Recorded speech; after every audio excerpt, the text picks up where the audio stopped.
everybody for connecting with us today for our Women in Financial Empowerment webinar series. We're going to start with some housekeeping information, tell you a little bit about WomenIN, and then introduce our guest speaker. So to start with, we will monitor the chat window for any comments and questions anybody has, so feel free to use that feature. And all participants have been muted. This is just to keep down the noise and distractions. And I wanted to quickly welcome MegaPixx Media, who is broadcasting this webinar live and will be recording this as well. So welcome to MegaPixx. So a little bit about WomenIN. So we are an inclusive community supporting today's women and working together to build the women of tomorrow. We connect women aged 20 plus to our network of events, leadership resources, and networks. So I'm going to hand it over to Candida, who is our president, for a very quick message.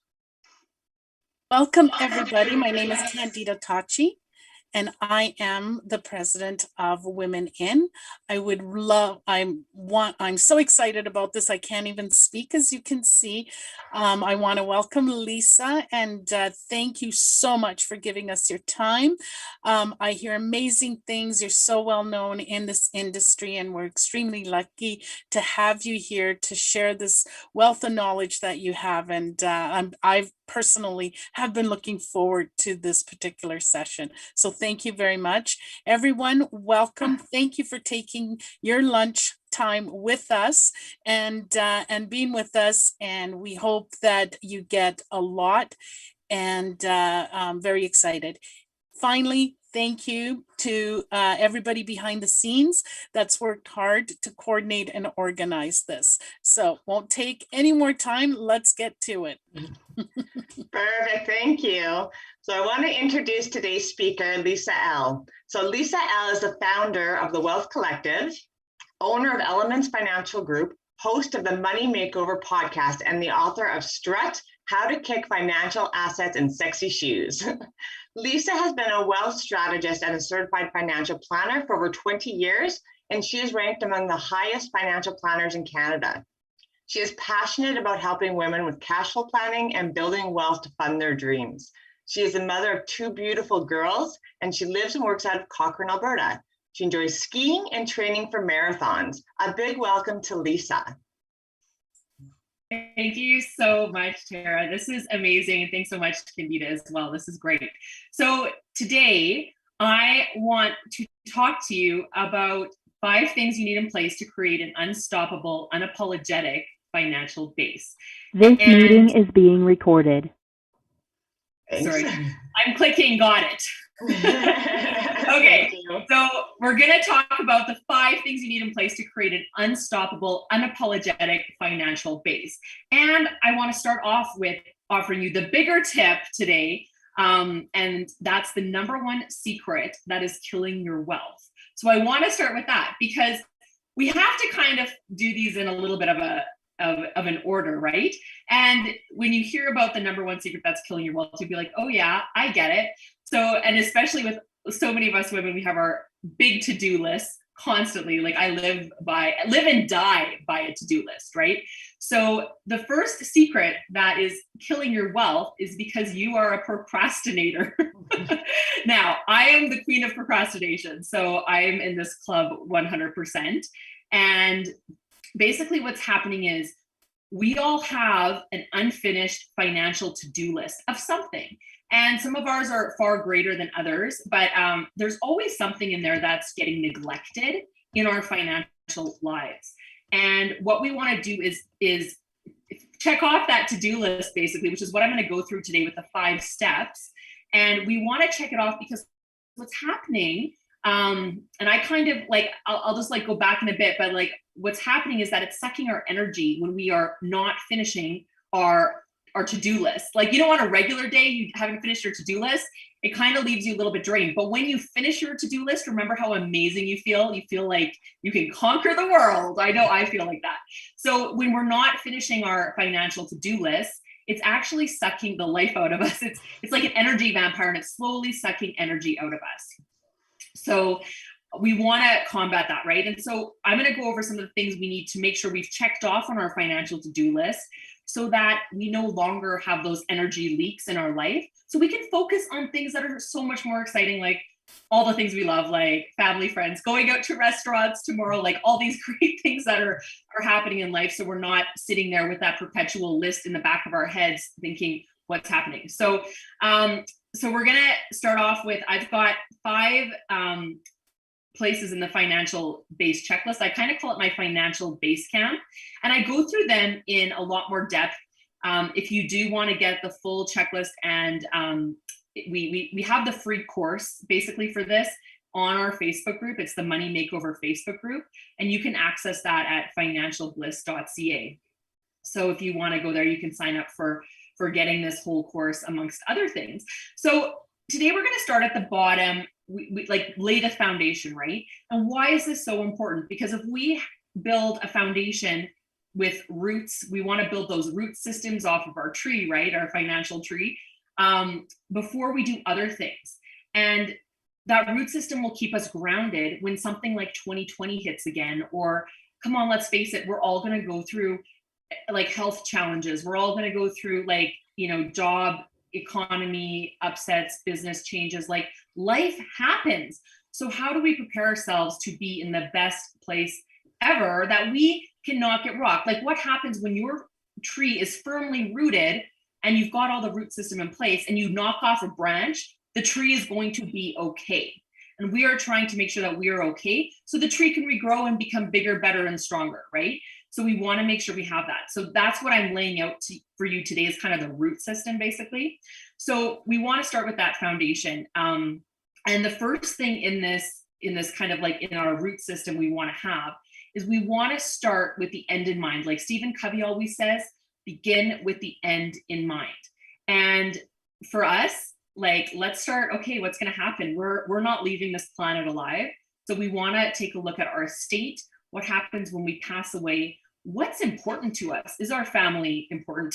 Is our family important to us? I have teenagers, so, you know, some days I'm not feeling it. I'm really not feeling it today. But what we want to do is make sure we are taking care of our families. Are they provided for? Can they maintain the same standard of living that they had before? Or are you the main breadwinner? All these kinds of things, right? So what we want to do is we want to make sure we've got our will, our personal directive or health directive, and our enduring power of attorney, those 3 documents completed. We want those 3 documents completed. So it's just so important. And I think this is the bigger question is like, do you know who the biggest beneficiary of your estate is right now? And for a lot of people who don't even know it, they don't realize that CRA is their biggest beneficiary. And if you're working with a financial planner, there are so many ways to mitigate CRA being your biggest beneficiary. And we want to make sure that the wealth gets transferred to your family, because that's also important instead of it just going to CRA, right? So these are things that you can control and you can make happen. It's why it's important to have a will, so things can just be dealt properly. It's also important on that same note to work with a certified financial planner, someone who can actually delve into your estate and actually kind of give you the consequences of each account and how it's going to be divvied up upon your passing. And this is something we all need to do now, even if we're 20, even if we're 18. I always joke and say, but the second you're 18, you have a bank account, you have an estate. If you have a bank account with 20 bucks in it, you have an estate. So this is something that's not reserved for the wealthy. This is reserved for everyone. And 70%, they say 60, 70% of Canadians don't have a will. I think it's higher than that. Personally, after we've been doing wills in our office, and I know so many people either don't have a will or don't have an up-to-date will. So go out. I know it's been sitting on your to-do list in the back of your head. If you do anything today, go out, like either email a lawyer, like set up a time and at least do that, take that action step to check that off of your to-do list. So that is so important. The second part of this is the next level up after getting a will and a personal directive and enduring power of attorney is to look at your life insurance. And life insurance in Canada still pays out tax-free dollars to your estate. I personally have the opinion that it's your responsibility if you have debts, if you have a mortgage, if you have children under the age of 18 that you have to provide for. I honestly think it should be mandatory for anyone who has minor children or carries like any type of debt. It's not mandatory in this country. And the thing is, if you do this planning, especially when you're young, like 20s, 30s, 40s, you can still get like good sized policies to cover off everything for really inexpensive per month. So even if you have health challenges, there are ways around that. I have a lot of different carriers that we can use to kind of, offset some of those health challenges, because I know a lot of people, you can't always get it because it's based on your health, right?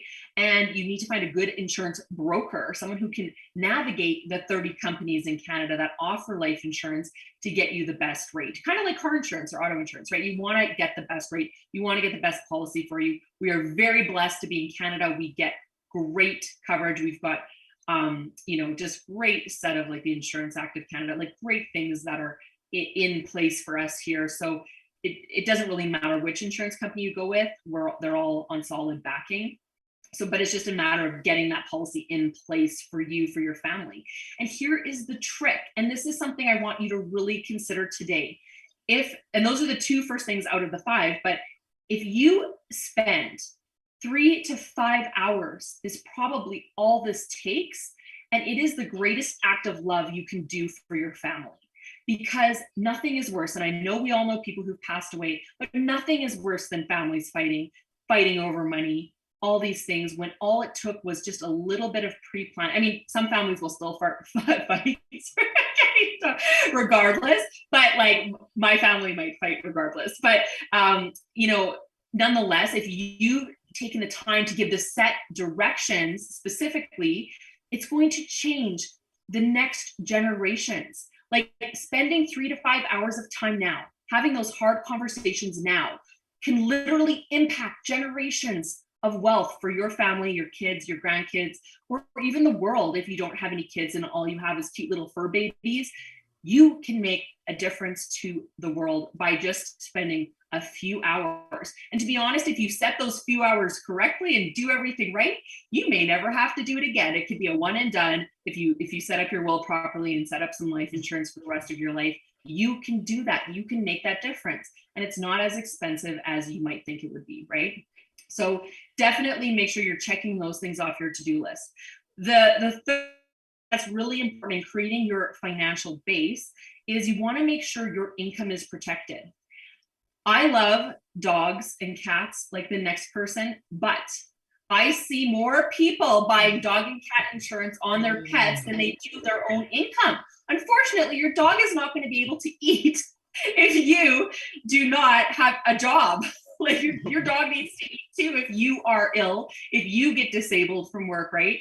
And I'm being funny, but I do actually see pet owners spending hundreds of dollars a month on their pet, which is fine. I'm not minimizing that at all. But what I'm saying is you are important. You need to start valuing yourself. And this goes back into, like your self-worth. And with women and money, like we need to, like, we are worth it. We are worth millions. Like you are worth $1 million when dead or alive, right? So like think that way and like be in that space. Like you are worth it. So make sure your income is covered. Make sure if you get disabled or you can't work or you got heart attack, cancer, stroke, that you have critical illness, to pay out to ease the burden. So you're not also drawing on your RSPs or anything like that, like, or, your retirement savings that you've set aside, or your pensions, right, for retirement or for like to actually, become financially independent. And then if something happens, you're always, behind the 8 ball, and you don't want to be in that place. And here's why. It's because financial stress and worry and anxiety and overwhelm and all the things that happen when you are ill do not help in the healing of whatever it is you're faced with. You want to heal if you are in those positions. If someone passes away, life insurance is important too. I joke that I'll be on a private jet if my husband passes away. I'm like, money will solve all sorts of pain. But on a serious note, like if you aren't stressed out about money, it helps. It helps for grieving. It helps for healing. It helps if you are, sitting in a hospital bed, worried now, how is the mortgage getting paid? That is a worry you do not need when you are in a hospital bed. So make those plans now, and it will literally help in the healing process, right? Do you know what I mean? So that's what I want you to take out of making sure you've got proper critical illness and proper disability to cover your income. Now, if you have a job, great. If you have these benefits through work, you are lucky, you are blessed. That is great. Many people in Alberta specifically, where a lot of us are self-employed, a lot of us are contractors, a lot of us do not have these benefits. And to be honest, they're very expensive. Your employer, if you look on your pay stub, is spending a lot of money. For the average family, for a decent benefits package, we're talking like over $1,000. We're talking like sometimes $1,500 if we're talking a good disability plan for someone who's earning over $100,000 a year. We're talking if we're doing full like health and dental benefits for a family. It's not inexpensive. It has a cost to it.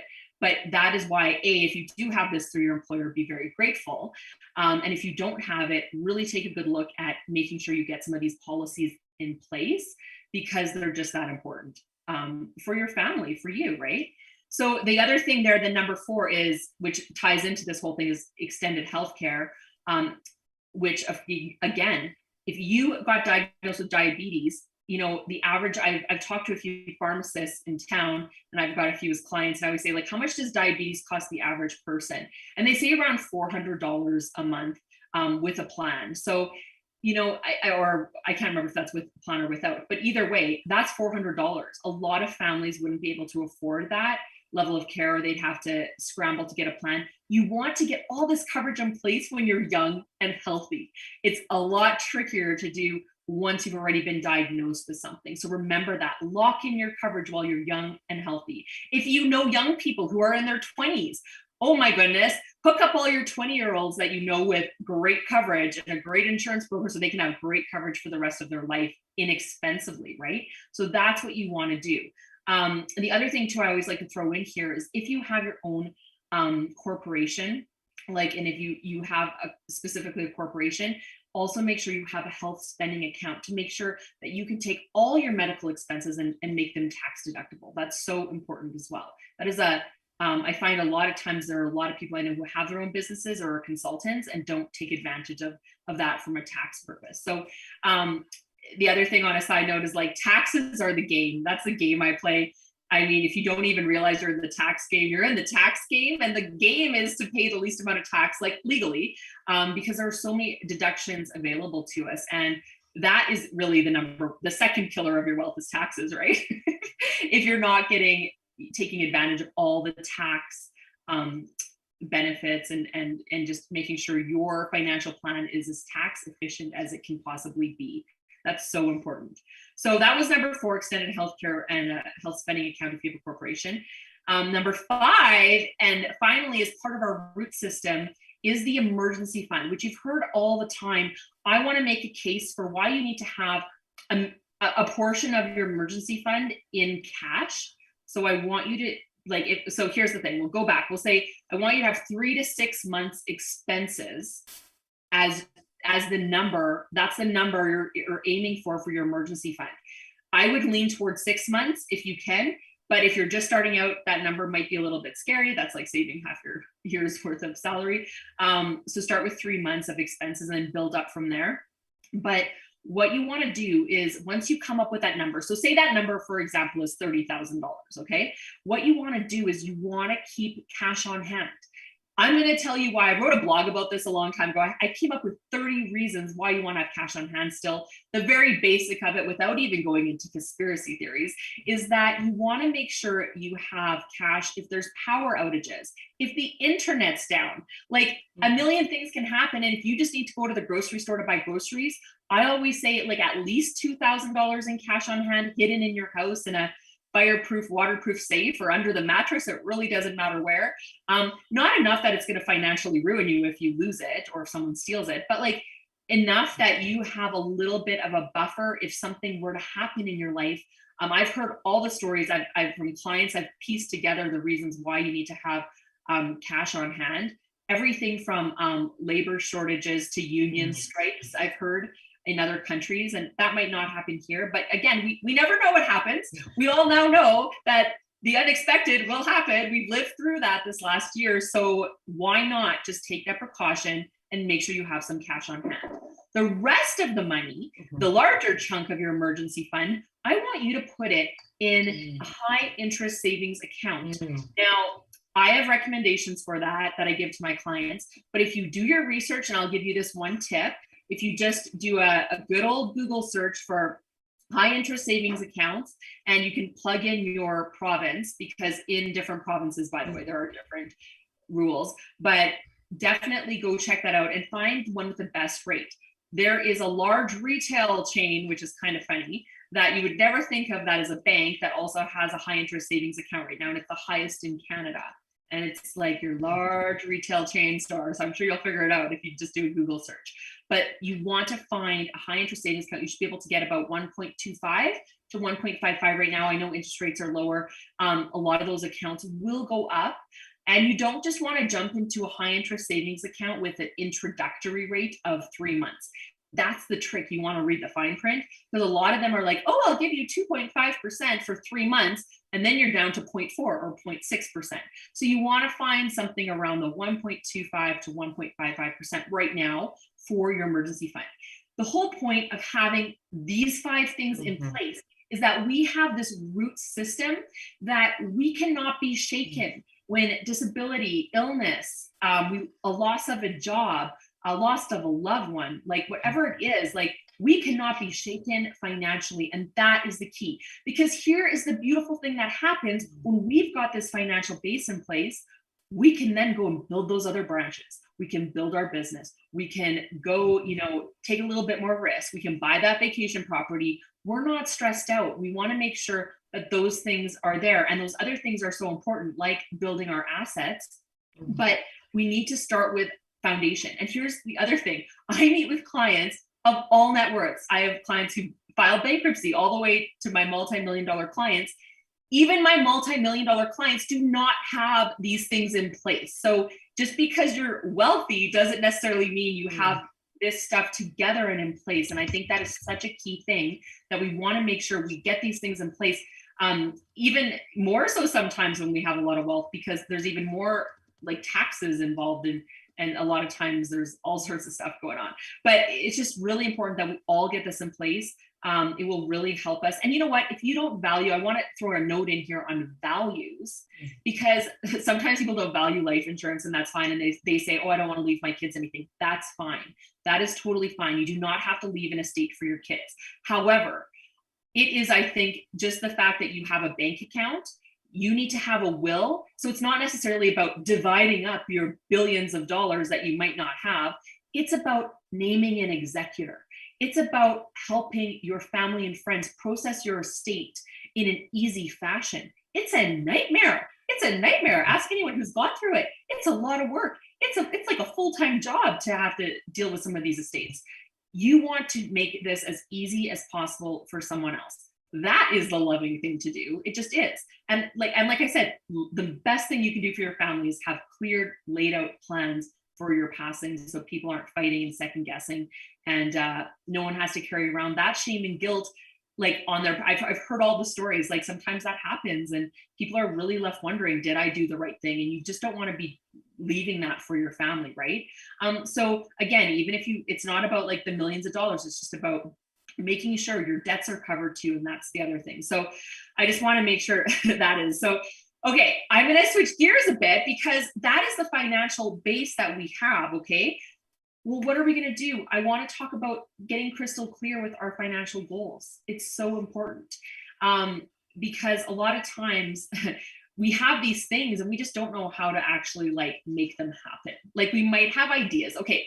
As an example, we all want more money, but how do we make that happen? Like, what does that look like? It's such a vague thing to have more money, right? So what we want to do is get so crystal clear on our goals.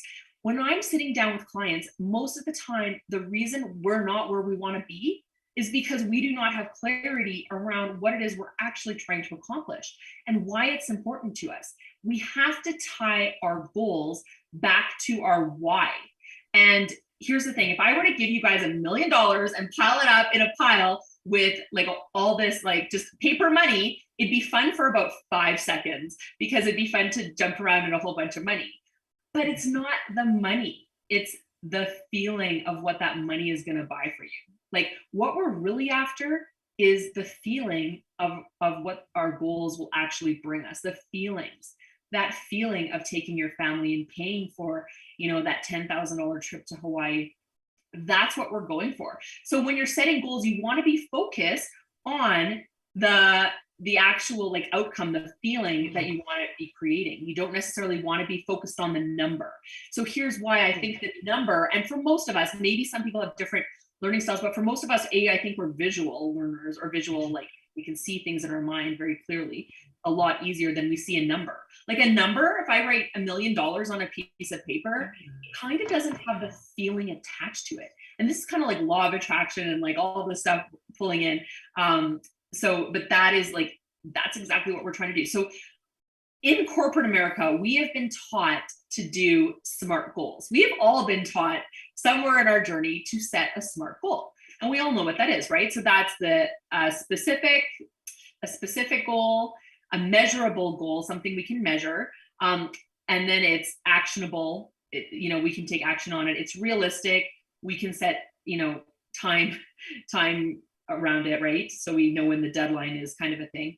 But what I want to encourage you to do today is set smarter goals with the E and the R at the end, okay? So we take SMART goals, which, like I said, have been around a while. You guys all know what SMART goals are. We want to add the E and the R. So what the E is emotionally connected to you. Because if I say the whole, like, oh, let's retire at age 65 with $1 million, that's the goal. Like, is that everyone's goal? It's a joke. It's not even a real number. What does that even mean? What does that mean to you? That may be way too little money for some people and way too much for other people, depending upon what they want out of their money. So we want to be connected, emotionally connected to our goals. That is a huge key in actually manifesting these goals and bringing them into reality, because setting a goal on a piece of paper and making it smart doesn't necessarily make it smart, right? So the R is realized in your mind first. And we all know Napoleon Hill in his Think and Grow Rich, we all talk about like visualizing in the mind first, right? I mean, this has been around for eons, like thousands of years. All the scriptural texts have written about this.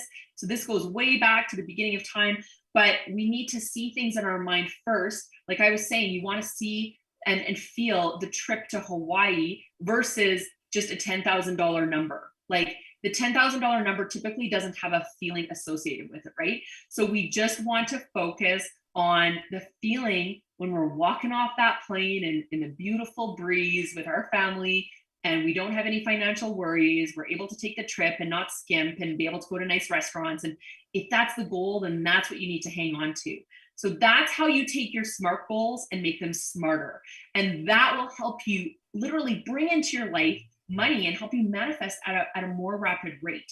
One of the things like I specialize in is like just in the realm I'm in, I take all the financial, the implementation side, but I'm totally an intuitive in that way too. So I can mingle the both of them and meld them together and really take in, the spiritual, mental, emotional side of money in with the physical and the practical. So that's one of my gifts.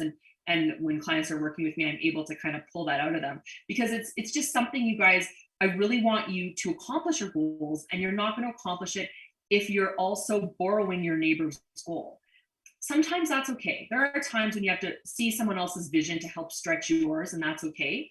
But I think a lot of times we're borrowing our neighbor's goal, meaning they just bought a new car. Oh, we need to buy a new car. So it's like keeping up with the Joneses type of goals we're trying to set that aren't maybe in alignment with what we're really trying to accomplish. Like, ask yourself the questions like, do I need to own my house? Or is renting better so I can come and go as I please and I don't have to worry about any liability or unexpected expenses? Like, as we all know, like, houses are a huge liability. They're a liability waiting to happen, which is fine. They're still an asset. But I'm just saying, like, what side do you want to be on? Why are so many millennials wanting to literally like Uber and live Airbnb? It's this whole shift that's happening is because they want to be free to travel and move around, right? So it depends on what your goals are.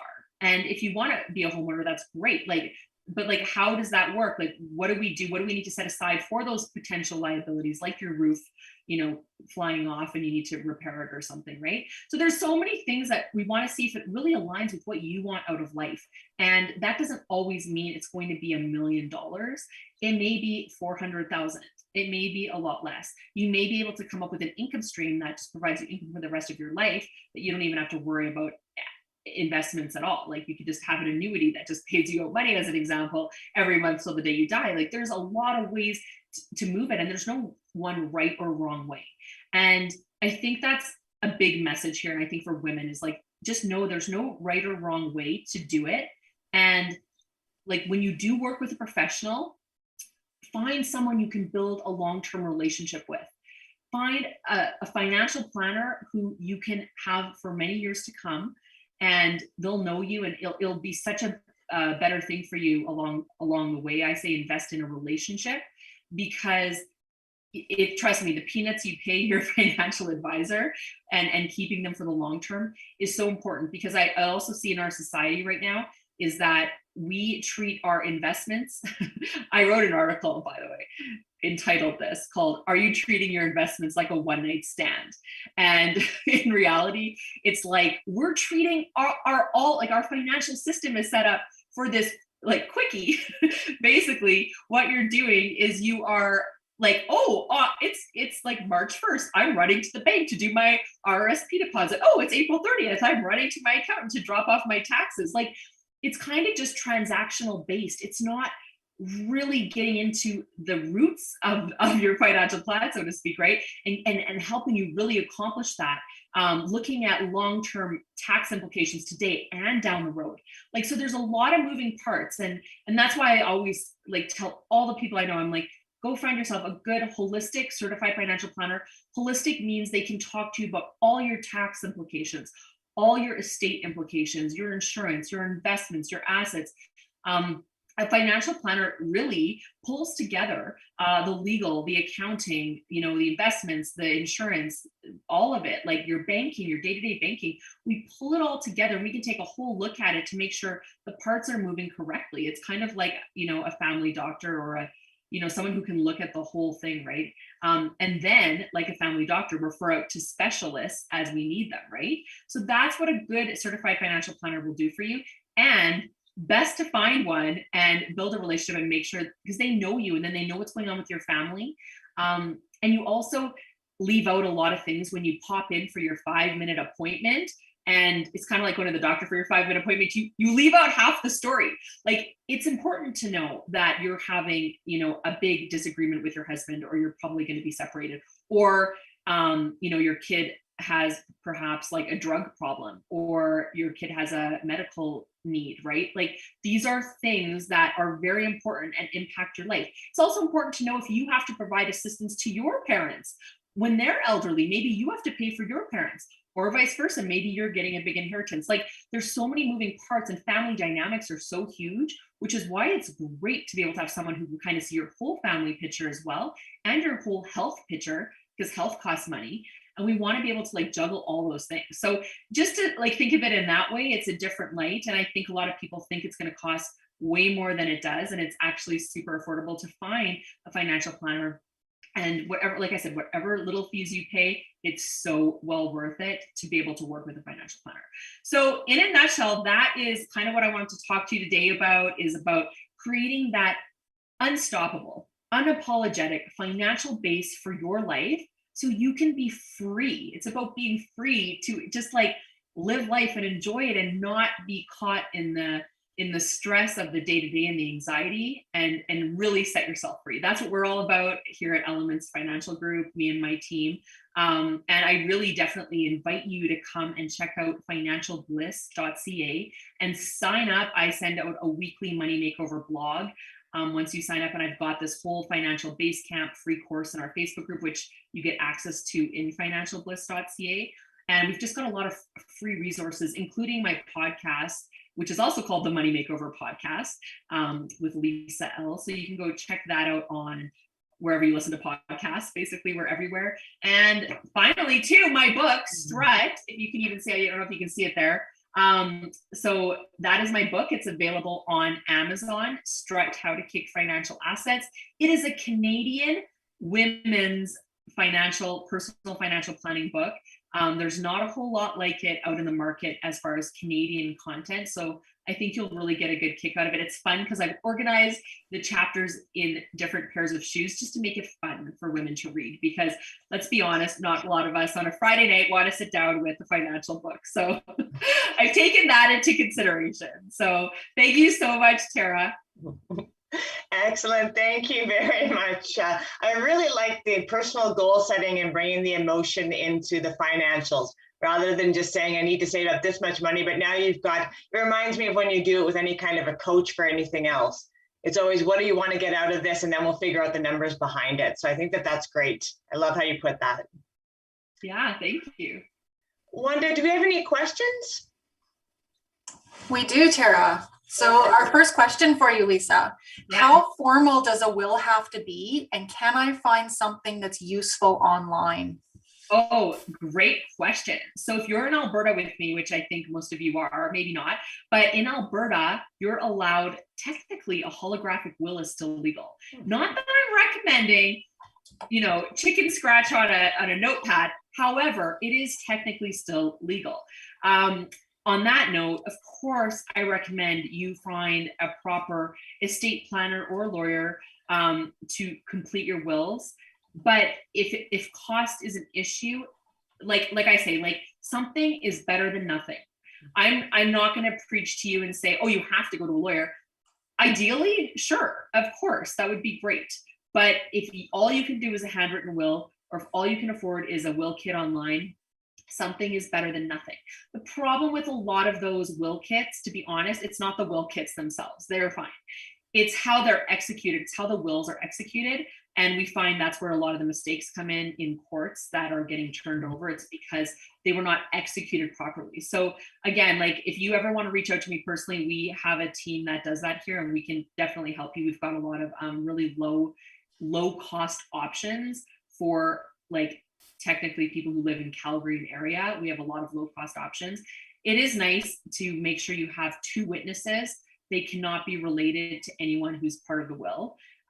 So there's a lot of like little nuance things, and you know, just making sure all the bases are covered. So yes, it is good to invest in it. But again, if you do it once and you do it right, a lot of times you don't have to do it for many, many years after. So, but yes, technically a handwritten note is still legal. So there you go. It's kind of cool, answers the whole spectrum there. So I just have visions of all of our participants pulling out a napkin right now. And yeah. My financial planner said, but you know what? It happens a lot when we always see it when people go on trips and their parents are like, oh, you're guardian. Oops, I don't have a will. And so they'll literally draft something up and sign it, like a piece of paper. An envelope, leave it on the desk kind of thing. Yeah. But by the way, if my plane goes down on the way to Tahiti, let me know. No. All right, our next question. What do you find usually stops people from starting an emergency fund? Oh, this is such a good question. I think there's a few things happening here. First of all, I think if we see, when we log in on our phones and we see money in our accounts, it's easy to spend it. It's easy to transfer from account to account. So if you have a savings and a checkings, boom, you can see everything, right? So it's just too easy and accessible. So one of the tricks I do tell a lot of my clients is to open up, like I was saying, to open up that high interest savings account, open it up at another institution. So it's kind of like out of sight, out of mind, right? And then you can have a pot of money growing for you somewhere else that say maybe a little bit more of a pain in the butt to sign in and then to have to transfer it back to your main banking account. So that's something. But the other thing I think is that people are scared. And I think this is a money block. I think this is something, it's not like scared. It's just, I think they're, like I had a client this week, we had the same conversation and she was like, what's the point? I got debt anyways. Like, it's kind of like this whole, like you feel defeated before you've even started. And I think that is a very common feeling, right? And so you're giving up before you've even started. And so what I suggest for that is I'm like, you need to start doing $10 a week automatically. Like it comes out of your bank account and goes into your new savings account just every week, just $10 or whatever amount feels comfortable for you, right? $20, whatever. And every week it just gets out of your account. You don't even notice it. You don't even miss it. And just let it go and just start with something. And because I think that the fear there is that what's the point? And I think that's the mindset of so many women. It's like, what's the point? And the point is, you can do it. You can actually like shift your whole financial mindset just by starting to feel more abundant. It's like pivoting in the law of attraction, right? Like as we're trying to attract things, the more we're aiming, you know, our signal in the right direction, like saving, it'll make us feel more abundant. And anytime we can feel more abundant, that vibe, that vibration we're putting out more into the world, it's going to come back to us. And that's kind of like, I hope the best way I can explain it, but that's why I want people to even start saving $10 a month or a week or whatever feels comfortable for you. So that's what I think is personally some of the bigger hangups. So I love the imagery that you gave with the E and the R on our smarter goals. But for everyone, that emotional word sometimes is a bit of a roadblock. Are there concrete steps or things that you can recommend doing to help establish those for somebody, maybe a vision journal, or what things have you found work to really bring it home for somebody to be able to really connect with what those goals would look like? Yes, totally. I mean, okay, we've all heard of vision boards, right? And we probably all have vision boards, which are super helpful, I find too, to really remind us of what it is we're after. So vision boards or journaling, I tell clients, and you can do this too if you want, I usually will give my clients homework and I'll create specific affirmations for them specifically. And I tell them to journal it like 5 times, like each sentence 5 times a day. And there's usually like 4 sentences. So usually they're writing out the same sentence 5 times. So they're writing out pages of these affirmations. The thing is, we really need to get our subconscious to shift those money beliefs, because our conscious mind knows, like, we can outthink anything, but at the end of the day, our subconscious mind always overrides our conscious mind. So our deep hidden beliefs will always keep rooted unless we can shift them into actually believing we are able and, you know, allowed to receive abundance, those kind of things, right?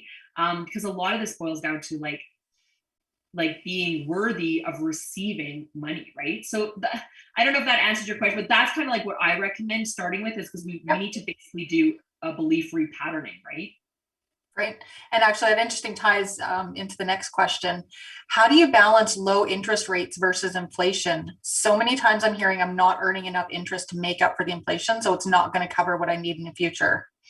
Yes, that's a great question. And that's okay. So that's always been in the way interest rates work. Inflation, interest rates will always, you know, similarly mimic inflation, right? So if you're always in a GIC or a high interest savings account, you will always lose money to inflation. Yes. So, and that's a very good point too. So even if your emergency fund is in a high interest savings account, it will lose money to inflation. And that's something to be cognizant of. And that's why I'm like, you just set, you know, 3 to 6 months of expenses, you know, instead of like letting all of your portfolio erode to inflation. But you need to be invested in equities, like essentially stocks. Stocks are like, and there's specific sectors. Like with our clients, we have a very specific, call it a system, for lack of a better word, where we go through, there's 4 different economic cycles that we follow. And then there's different stocks and companies and things that do better in different inflationary environments and whatnot. So we follow that with our portfolios. But this is where, again, this is where you need to like sit and look at the real risk. And that's one of the things I thought I would have talked about. I didn't talk about today, because I talk a lot. And I forgot to mention about the risk, but you have to know what the real risk is. And the real risk, like whoever asked the question, Erica, I think, it is the inflation. Like these are part of the real risk. Like, it's like, what's the real risk for a lot of us is actually outliving our money and not having enough money in retirement. So how do we like navigate the real risks there? And that is where we need to, when we're building our tree, after we've set the foundation and the root system, and we're building our branches with real estate or our stock portfolio, we need to start taking into consideration some of those things. That is where working again with someone who's very knowledgeable in these kind of areas, that you're going to make sure you're at least hitting the mark with like proper portfolio diversification, asset allocation, and just like also making sure that you're hitting the right marks when it comes to targeting inflation. So I hope that helps. It's kind of a tricky subject right now, because I personally feel, on a side note, we're going to have hyperinflation here for a while. They're going to let that run for a while. So we'll see how that plays out in the economy over the next few months. So you might be in for a wild ride no matter what you're invested in. So my 2 cents. All right, that's all the questions that have shown up in the chat so far. Excellent. If anybody else has any more questions, feel free to put it in the chat, or if you want to quickly unmute and ask Lisa while we still have her on the line. I'll mention too, the other thing everyone asks about is cryptocurrency.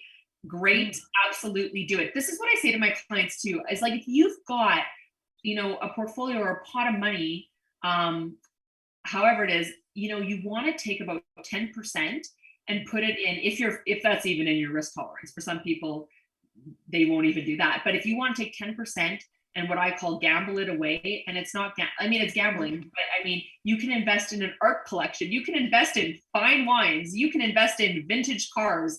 You can invest in crypto, which is like, just throwing it out if you're like your Vegas money, right? And make those kind of risks. What you want to do with 90% of your assets is make sure, for the most part, if you're building a well-diversified plan for future income, you want to just make sure you're super well diversified. A lot of times for most people, it's like an ETF, which is like an index fund, depending upon, there's a million ETFs now that kind of mimic mutual funds. The same thing, like investing in a pot of diversified equities and stocks and companies, because that's where you're going to really get your growth. The other thing too, that's really, really, really important to know right now is the environment that we're in is that like bonds and fixed income is not really where you want to be invested. And that's really tricky, especially if you're kind of over 60 or even in your 50s and you're starting to take some risk off the table. Unfortunately, fixed income is also not where you want to be right now, just with deflationary environment when it comes to bonds. It's just not a good place right now. So there's lots of things happening in the world.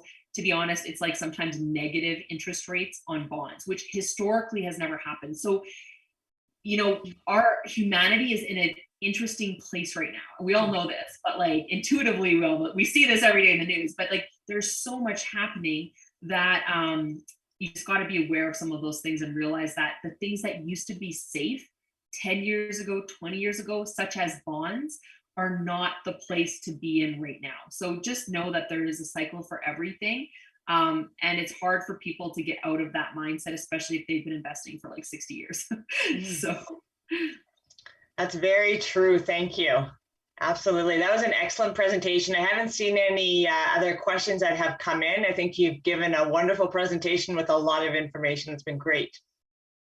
So I definitely want to thank you, Lisa, for joining us today. It was wonderful. And I just want to tell everybody to have a really great day, and we are good to go. Thank you. Thank you. Thank you so much, Sarah. Thank you. Have a great day, everybody. See you later.